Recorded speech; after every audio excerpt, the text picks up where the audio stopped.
5. mikrofon. Bütün Kırgızistan Malumarov.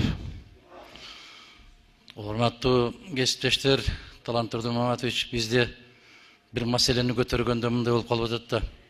Эске алынсын, жазылсын, каралсын деген менен эле чектелип калып атабыз да. Бул жакшы эмес адат.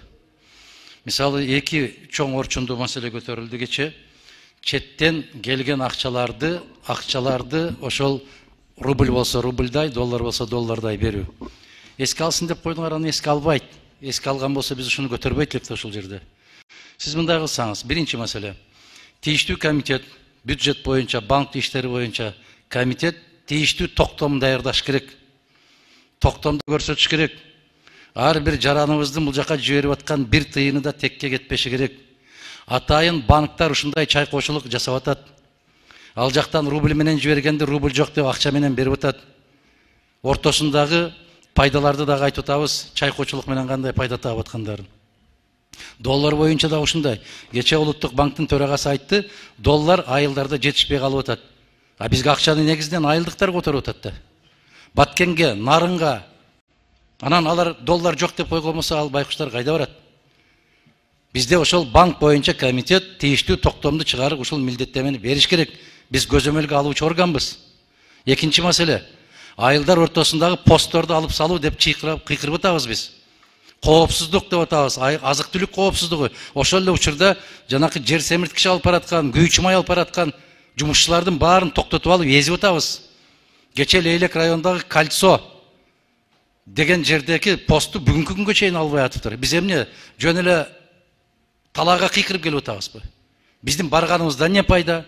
Маселени көтөргөнүбүздөн не пайда бул жерде? Аппарат эске алсын. Аппарат кантип эске алат аны? Эгер өкмөт жасабай атса. Эгер жогорку кеңеш тийиштүү мамиле кылбай аткан болсок.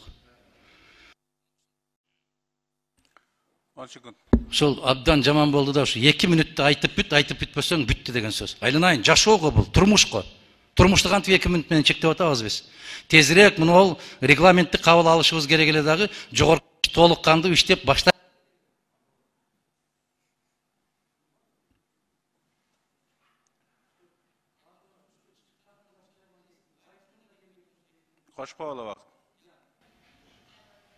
Алло, ушул артыңда бир шайтан кууп келеткандай болуп, ушу айткандан эле уже чыккың деле келбей калды ушу микрофонго. Тездет. Кандай бул? Бул эмне жашоо?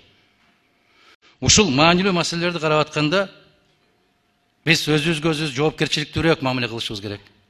Алмаз Акунжановичке айтабыз, бул киши айланайын канча жалпы тетраты бүттү мен билбейм 3 айдын ичинде. Анысын да жаза берет, мунусун да жаза берет.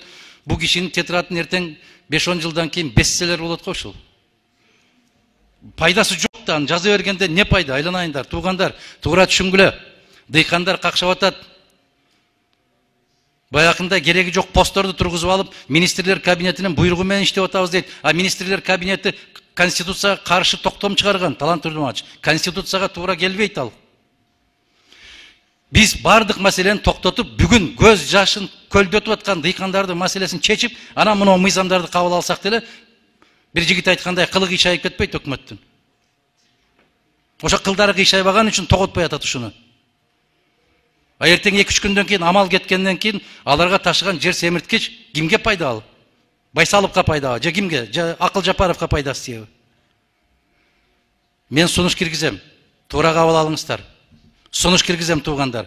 80% дыйкандардын баары какшап кайрылып атканда, алардын үнүн укпай турган болсок, ошол мыйзамсыз коюлган постторду бүгүн алып салбасак, алыстан тишин кирин соруп жүргөн жигиттерибиз, кыздарыбыз ата-энесине жиберип аткан акчасынын толук кандуу ата-энесинин чөнтөгүнө салып бере албасак, эмне деген жогорку кеңешпиз биз?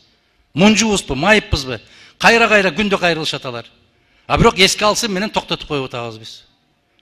Сунуш 2 комитетке ушуну өзүңүз ушул жерден тапшырманы берсеңиз, протоколдук поручение эмес, 2 комитетке сунуш ушундай. Тийиштүү токтомдорду кабыл алып, бүгүн кабыл алышыбыз керек дагы, токтомдун аткарылышын көзөмөлгө алышыбыз керек. Рахмат.